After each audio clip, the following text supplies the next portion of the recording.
Samsung Galaxy S9, the camera reimagined. Does this phone do enough to earn your dollar, or is it just another Samsung phone? Let's find out right now. Let's go.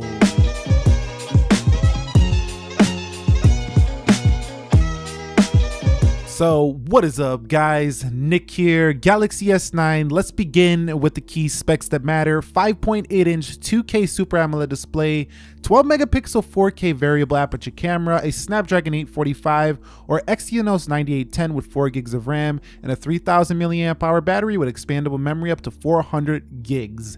At the design level, what do we get here? Well, we're talking about maybe a slightly refined version of the Galaxy S8 with a beautiful curved display, a little bit shorter, slightly wider. Stereo speakers do come here, so this is a nice touch for the S9. We do have the inclusion of a power button on the right, but the Bixby button remains, which is questionable for some, but to me it's okay because you can turn that off now. At the back, you can have now a heart rate monitor with blood pressure sensor, and the fingerprint moves to the right location that we've all been asking for. The new lilac purple is a stunner and definitely a looker. You are going to get questions about this one, but the build quality of the Galaxy S9 is still one that needs a case due to the glass on the rear, which can crack quite easily if you do drop it on these rocks. As you see in this video, I had to hold onto this very tightly just to make sure I did not crack this device. So definitely this one will need a case in everyday use. It does have Gorilla Glass 5 on the front, so you might not need a screen protector,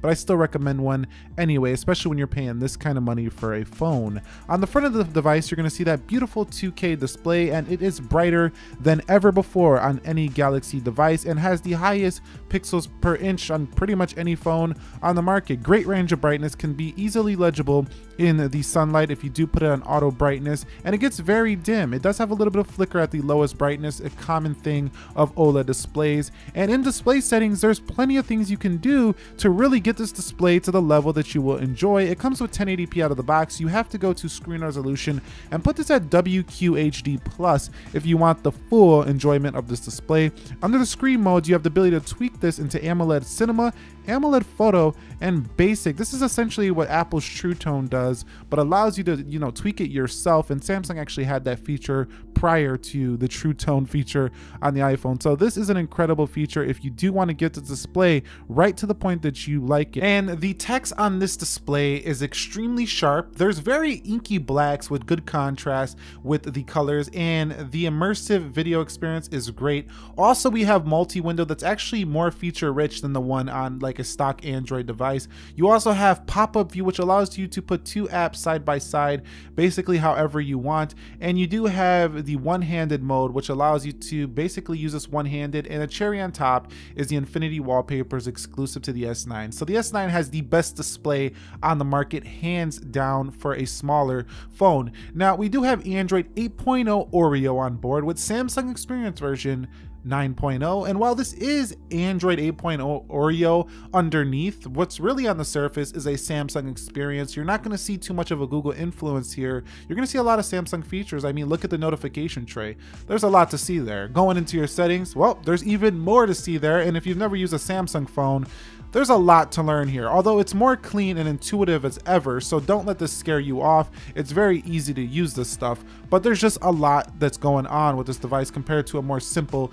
UI. But how fast is the Galaxy S9? Does it give you the speed you're looking for in 2018? And I can guarantee you, yes, it does. It's extremely fast. 4 gigs of RAM is enough for this smaller phone, and day to day, you're just not gonna have any issues with performance. I've had this thing for a month and it's not breaking a sweat at all, no matter how many apps I'm using. Now, the S9 Plus will give you a little bit better RAM management. If you want to have 25 apps open in the background and everything to not reload, then get yourself the S9 Plus. But over here on the small boy, it's gonna do just fine on the day-to-day. And then going on to some special features, there's even more features we need to talk about. If you go into advanced features, you can see Smart State, games, one-handed, fingerprint sensor gestures. There's device assistant app, multi-windows, smart capture, palm swipe to capture, direct call, smart alert, easy mute, swipe to call, send message, dual messenger, send SOS message. I mean, are you getting the picture? It goes on after on, but some of the more useful features I found is the fingerprint sensor gesture, which allows you to pull down the notification tray, the one-handed mode, which makes it very easy to use the S9 with one hand if you cannot reach to the top of this display. I understand if you got small hands.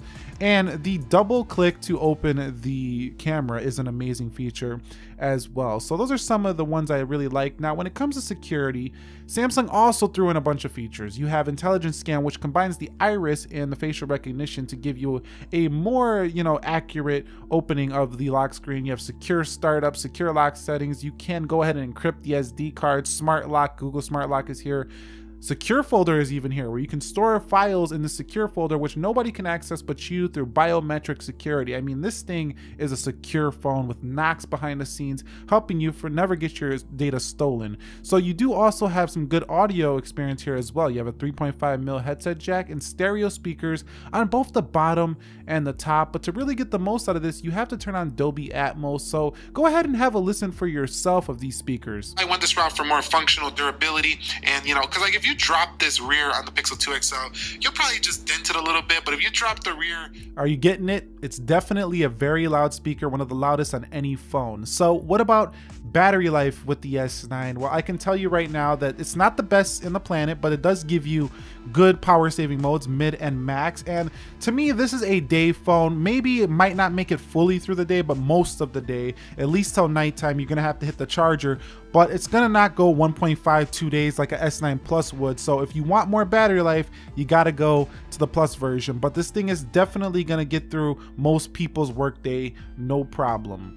Samsung decided to go ahead and improve the keyboard, which was a good move because on the Samsung S9, you do get all new emojis. You also get this on 8.0 with other Android devices, but these emojis just look so much better than the prior versions of the Samsung keyboard. You also get new sticker packs, which you can download some more, and you also get new GIF animations on this keyboard. So really, it's a nice keyboard update and something I definitely had to include here. If you do get an S9, it's a nice keyboard update. So the camera reimagined. Is it really reimagined? Well, at least the hardware has been reimagined. Software, not so much, but you'll never probably even notice this if you never look at the back of your phone, but it has a variable aperture that opens and closes to let in more light in different scenarios, making for better detailed photos than ever before.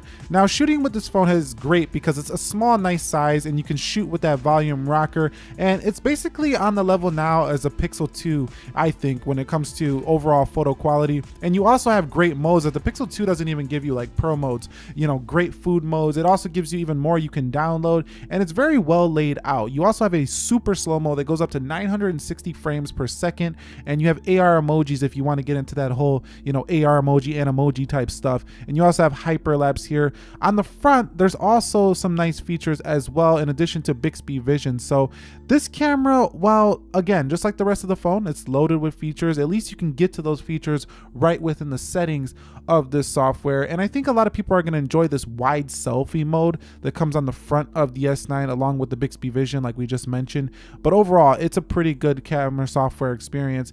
It's just that sometimes when you're using this camera, it will go through features on accident, like it's a little sensitive on the touchscreen. So just keep that in mind. But I'm gonna stop talking now about everything this camera offers, and let's show you some examples of the photography you can get out of the S9 right now.